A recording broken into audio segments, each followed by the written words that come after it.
नमस्कार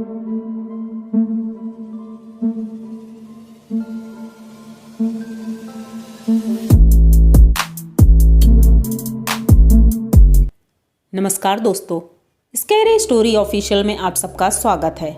आज की कहानी की तरफ बढ़ने से पहले चैनल को सब्सक्राइब कर लीजिए और अगर कहानी अच्छी लगती है तो प्लीज़ लाइक एंड कमेंट करना मत भूलिएगा।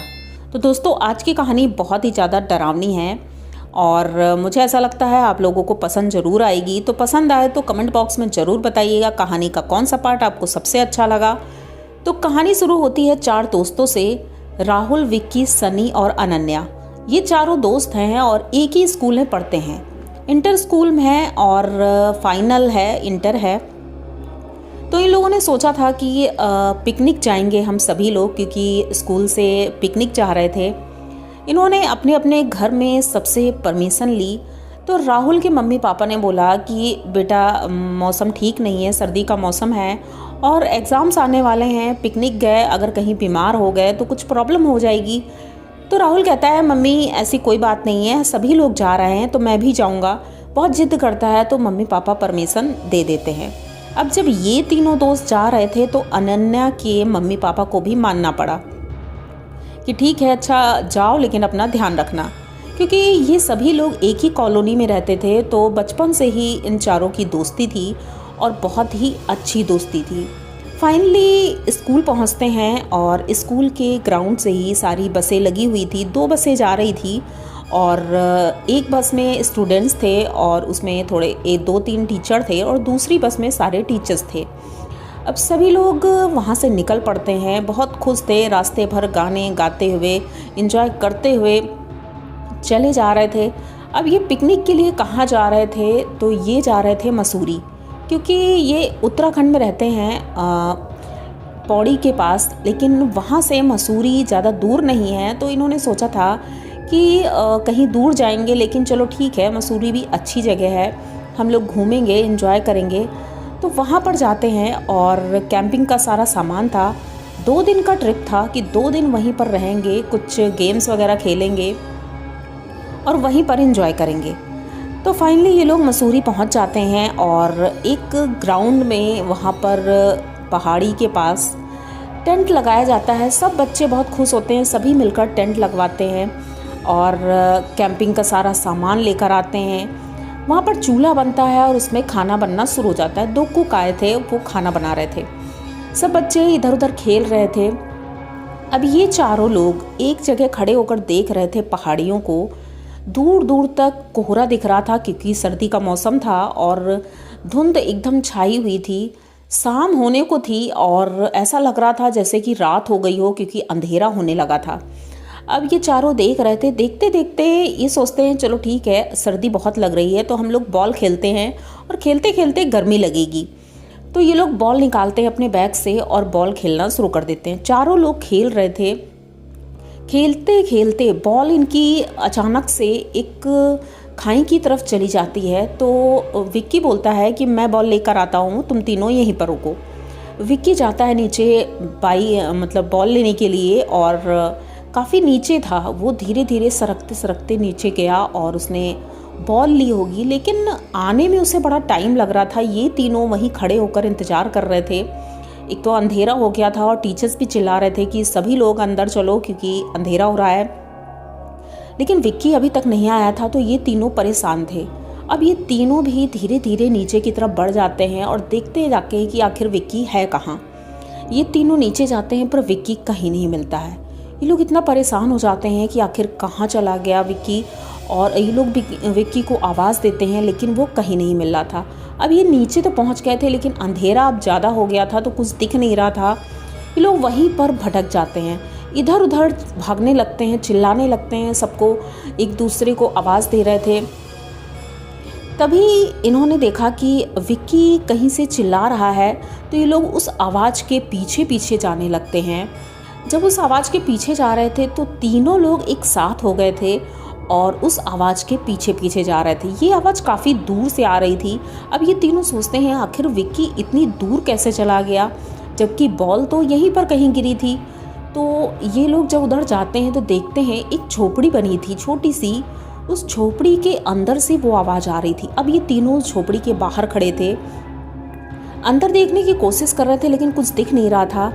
तभी ये तीनों झोपड़ी के एकदम पास में जाते हैं और वहाँ से अंदर झांकने की कोशिश करते हैं। तो देखते हैं कि वहाँ एक औरत बैठी है, आग जल रही है और विक्की वहीं पर लेटा है और चिल्ला रहा है। वो औरत कुछ पूजा कर रही है, पता नहीं कौन सी पूजा कर रही है, लेकिन बहुत मतलब तेज़ी से मंत्र बड़बड़ा रही है। वो कुछ अजीब ही पूजा थी वो। अब ये लोग देखते हैं लेकिन हिम्मत नहीं हो रही थी अंदर जाने की, क्योंकि उसका चेहरा इतना भयानक दिख रहा था। तो देख करके ये तीनों बहुत ज़्यादा डर गए थे। अब ये उसे छोड़ करके भी नहीं जाना चाहते थे और ये भी सोच रहे थे कि किसी को हेल्प के लिए बुलाएं, लेकिन अकेले भी कौन जाता, क्योंकि इन तीनों में से अकेले जाने की तो हिम्मत किसी की भी नहीं थी। तो राहुल बोलता है, ऐसा है तुम दोनों यहाँ पर रहो, मैं ऊपर जाता हूँ और मैम को और सर को बुला कर लेकर आता हूँ, तो शायद वो हमारी कोई मदद करें। तो जब तक राहुल अभी आधे रास्ते तक पहुँचा ही था, तब तक ये दोनों विक्की को आवाज़ देते हैं। विक्की उठकर बैठ जाता है और वहाँ से एकदम भागना शुरू कर देता है। वो औरत चिल्ला रही थी, बहुत ज़्यादा गुस्सा रही थी, लेकिन विक्की वहाँ से भागता है और इन तीनों के साथ हो करके वो राहुल के पास पहुँचते हैं। वो औरत अपनी झोपड़ी के बाहर निकलकर खड़ी थी और बहुत घूर घूर कर देख रही थी, कुछ बड़बड़ा रही थी।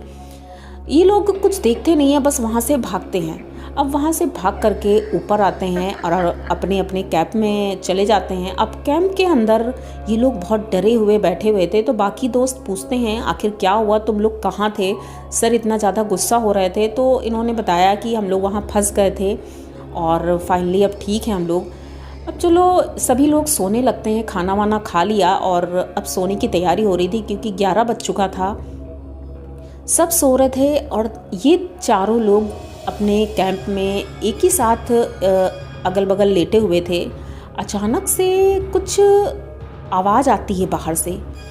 तो राहुल उठकर बैठता है और सोचता है आखिर बाहर कौन है, कोई जंगली जानवर तो नहीं है, क्योंकि वो लोग कैंप जंगल में लगाए थे। तो ये देखने की कोशिश कर रहा था लेकिन दिख कुछ नहीं रहा था, लेकिन आवाज़ आ रही थी कोई इनके कैंप के आसपास है। अब ये लोग वैसे ही डरे थे पहले से ही। विक्की की तरफ देखते हैं तो विक्की कुछ बड़बड़ा रहा था और अजीब सा सांसें ले रहा था, बड़ी बड़ी सांसें ले रहा था। तो ये तीनों उठकर बैठ जाते हैं, साथ में और भी जो लड़के थे वो भी उठकर बैठ जाते हैं और विक्की को जगाते हैं। विक्की उठकर बैठता है तो ये लोग देखते हैं उसके चेहरा इतना ज़्यादा डरावना दिख रहा था, आंखें एकदम सफ़ेद हो गई थी और वो बहुत तेज़ी से हिल रहा था, कांप रहा था जैसे सर्दी लगी हो, या मतलब पता नहीं क्यों बच्चों को इतना नहीं समझ में आ रहा था आखिर हुआ क्या है। तो एक लड़का उनके कैंप से निकल कर जाता है, मैम को बुलाकर लाता है कि मैम देखो विक्की को क्या हो गया है, वो ऐसे कर रहा है। मैम आती हैं, वो भी कुछ समझ नहीं पाती आखिर उसको क्या हुआ है। अब वो लोग होश में लाने की कोशिश करती हैं, लेकिन वो होश में तो था, लेकिन वो जिस तरह से बिहेव कर रहा था ये बहुत ही अजीब था। वो गुस्से में बोल रहा था कि मैं यहाँ से एक न एक को लेकर यहाँ से जाऊँगा, कोई भी हो, विक्की को तो मैं अपने साथ लेकर जाऊँगा। अब ये लोग सोचते हैं कौन, सब लोग बोलते हैं विक्की क्या बोल रहे हो, तुम ऐसे क्यों बोल रहे हो, लेकिन वो कुछ और बड़बड़ा रहा था, किसी और भाषा में कुछ बोल रहा था। तो अब ये लोग सोचते हैं सुबह होने का इंतज़ार करते हैं, उसके बाद ही देखेंगे क्या करते हैं। सुबह तक ये सभी लोग जगते रहे और उसके पास बैठे रहे। वो कभी मुस्कुराने लगता, कभी रोने लगता, कभी चिल्लाने लगता। ये लोग को समझ में नहीं आ रहा था आखिर ये सब क्यों हो रहा है। अब ये तीनों लोग तो बहुत ही ज़्यादा डर गए थे, क्योंकि इनका दोस्त था और शायद उस बॉल की वजह से ही विक्की को जाना पड़ा था। कहीं ना कहीं इन्हें लग रहा था कि हमारी वजह से ही ये सब हो रहा है। अब इन्होंने मैम को ये बात नहीं बताई थी कि वहाँ पर वो झोपड़ी में मिला था, ऐसा ऐसा हुआ था। सुबह होती है और मैम और सर लोग उसे लेकर हॉस्पिटल जाते हैं। हॉस्पिटल जाते हैं तो डॉक्टर बोलते हैं ये एकदम नॉर्मल है, सब कुछ ठीक है, हो सकता है कुछ दिमाग में इसने सोचा हो, तो मेंटली कुछ प्रॉब्लम हो सकती है। तो उन्हें मेडिसिन दे देते हैं और वो घर वापस आ जाता है। अब घर आ जाते हैं ये लोग और घर वाले जब देखते हैं विक्की को तो वो लोग भी कुछ समझ नहीं पा रहे थे, वहाँ भी हॉस्पिटल ले गए, लेकिन उसका बिहेवियर बिल्कुल चेंज नहीं हो रहा था, जैसा था वैसा ही था। वो बस बड़बड़ाया करता था और इधर उधर देखता रहता था। सबने सोचा कहीं ऐसा तो नहीं है कि इसे कोई दिमागी बीमारी हो गई हो। तो इसे मेंटल हॉस्पिटल ले जाते हैं, वहाँ ले गए, लेकिन वो लोग भी बोलते हैं ये कोई मेंटल नहीं है, पता नहीं इसे कुछ और ही प्रॉब्लम है। अब एक दिन ये रात में सो रहा था और इनकी मम्मी और पापा इनके सब इनके साथी थे। एक तरफ मम्मी थी, एक तरफ पापा थे, और विकी अपने माँ बाप का मतलब इकलौता बेटा था। तो ये लोग बहुत प्यार करते थे, तो बीच में उसे लिटा रखा था। मम्मी उसके हाथ को पकड़े हुए थी कि कहीं ऐसा ना हो ये उठकर चला जाए, क्योंकि रात में अक्सर ये उठकर चला जाता था। इस तरह 2-3 दिनों से ऐसा ही हो रहा था। अब ये लोग सो रहे थे, अचानक से वो चिल्लाने लगता है और बोलता है वो देखो सामने खड़ा है और वो मुझे लेने आया है, मुझे लेकर जाएगा। इनकी मम्मी कहती है बेटा कोई भी नहीं है, तुम लेट जाओ। लेकिन वो बहुत तेज़ी से चिल्ला रहा था कि मम्मी वो मुझे लेने आया है और मुझे लेकर जाएगा। अब ये लोग इतना परेशान होते हैं कि उसे बहुत समझाते हैं, लेकिन बस वो चिल्लाए जा रहा था, इधर उधर भाग रहा था। पापा उसके पकड़ कर बैठे हैं और उसे लेकिन संभाल नहीं पा रहे थे, बिल्कुल भी नहीं संभाल पा रहे थे, क्योंकि वो बहुत ही ज़्यादा डरा हुआ था, चिल्ला रहा था। तो इन्होंने सोचा कि अब किसी ना किसी पंडित को बुलाना होगा जो कि शायद इसे देख सके, बता सके आखिर प्रॉब्लम क्या है। अब रात भर ये लोग ऐसे ही बैठे रहते हैं, कभी वो इधर भाग रहा है, कभी उधर भाग रहा है, और बहुत ही ज़्यादा परेशान कर रहा था और अपने शरीर को भी नुकसान कर रहा था। कहीं दांतों से हाथ को चबाने लगता था, कभी बाल नोचने लगता था। तो जब सुबह होती है तो इनके पापा पास के मंदिर में जाते हैं, वहाँ से एक पंडित जी को बुला कर लाते हैं। जैसे ही पंडित जी आते हैं तो वो देखते ही समझ जाते हैं, कहते हैं इसके ऊपर एक जिन्न का साया है जो कि इसे परेशान कर रहा है और वो इसे यहाँ से लेकर जाएगा। अब इनके घर वाले तो बहुत ज़्यादा डर जाते हैं। पंडित जी कहते हैं वैसे तो मैं ये झाड़ा वगैरह करता नहीं हूँ, तो मैं एक तांत्रिक है उससे आपको मिला देता हूँ, आप उनसे बात कर लीजिए, वो ये सब चीज़ कर लेंगे। अब इनके पापा पंडित जी के साथ उस तांत्रिक के पास जाते हैं, उसे लेकर आते हैं। जब वो तांत्रिक आता है तो बताता है कि ये जहाँ पर गया था वहाँ पर शायद कोई तंत्र पूजा हो रही थी और इसने उस पूजा में विघ्न डाला था, तो उन्होंने फिर इसके ऊपर वो पूजा प्रारंभ की थी। लेकिन अचानक से ये बीच में ही छोड़कर आ गया था। इस वजह से उसने बदले की वजह से या जो भी रीजन रहा हो, उसने इसके पीछे जिन्न भेजा था कि इसे वापस लेकर आए। लेकिन ये जा नहीं पाया है, तो अब इसकी जान जाना तो तय है। अब ये लोग कहते हैं नहीं मेरा इकलौता बेटा है, प्लीज़ मेरे बेटे को बचा लो। तो वो तांत्रिक बहुत सिद्ध पुरुष थे, मतलब बहुत बड़े तांत्रिक थे वो। उन्होंने पूजा की, घर में यज्ञ किया, हवन किया और जैसे भी उनसे हो सका उन्होंने सारी विद्याएं यूज़ की।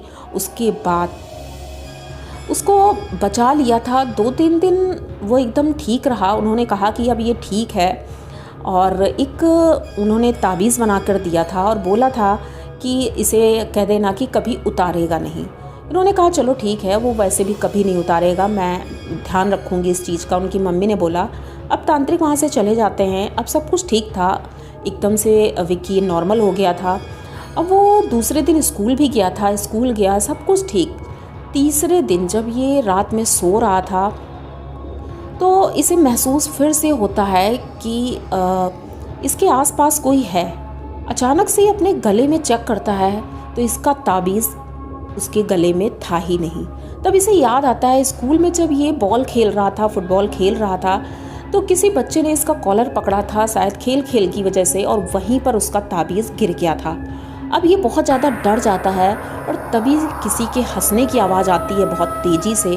उसके बाद विक्की इतनी तेज़ी से चीखता है और चीखने के बाद एकदम से सन्नाटा हो जाता है। उसकी मम्मी उठकर बैठती हैं, पापा उठते हैं, देखते हैं तो विक्की अब इस दुनिया में नहीं था। ये लोग इधर उधर देखते हैं लेकिन कोई भी नहीं दिख रहा था, पर विक्की उनके पास अब नहीं था। ये लोग बहुत परेशान होते हैं, उसका गला चेक करते हैं तो ताबीज़ नहीं थी। रो रो कर ये लोग बेहाल हो जाते हैं। उसके बाद तांत्रिक को बुलाते हैं फिर से, तो तांत्रिक से कहते हैं कि आपने तो कहा था सब कुछ ठीक हो गया है, वो ठीक हो गया है। तो उन्होंने कहा वो ताबीज़ मैंने कहा था कि उसके गले से ना निकल पाए, लेकिन वो ताबीज़ की वजह से ही ऐसा हुआ है कि वो निकल गया, और अगर वो होती तो शायद आज ये जिंदा होता। तो इन लोगों ने, दोस्तों ने, अपने एक ऐसे दोस्त को खो दिया जो कि उनका बचपन का दोस्त था।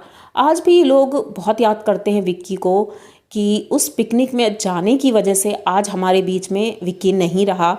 तो तो आप लोगों को विक्की की ये कहानी कैसी लगी? अगर अच्छी लगी हो तो प्लीज़ चैनल को सब्सक्राइब करिए, लाइक कमेंट करिए, शेयर करिए। इसी तरह की नई और अनोखी कहानियाँ मैं लेके आती रहती हूँ। तो मिलते हैं फिर किसी नई कहानी में, तब तक के लिए डरते रहिए।